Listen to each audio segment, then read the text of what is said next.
Hi mami, may naisip ka na bang merienda or pang-almusal para sa iyong pamilya? Kung wala pa, samahan niyo ako, bumili tayo sa isang bake shop na sigurado ako kilala ng lahat. Ano pa nga ba, syempre, ang tinuturing ko ay ang kilala nating bake shop ng Goldilocks.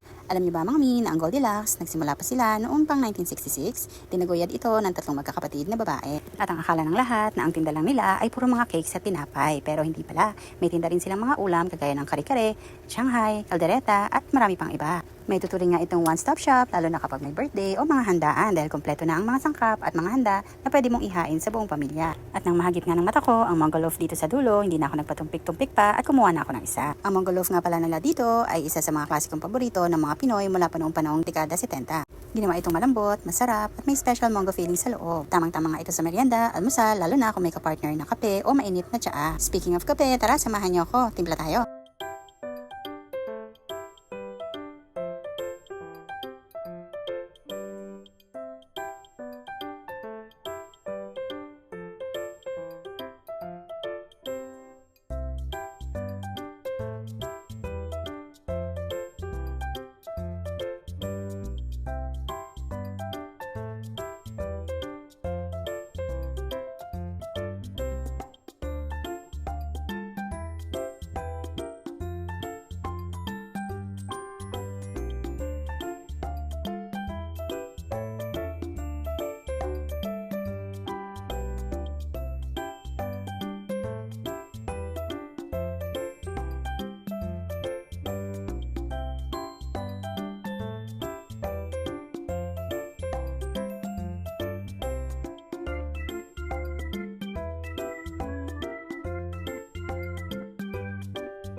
Ayan mga mi, kung natakam at kung nagustuhan nyo ang video natin for today, huwag kakalimutang i-like, i-share at i-follow nyo na rin ang ating page, Buhay Bahay TV. Salamat sa pagsama nyo sa akin. Hanggang sa muli.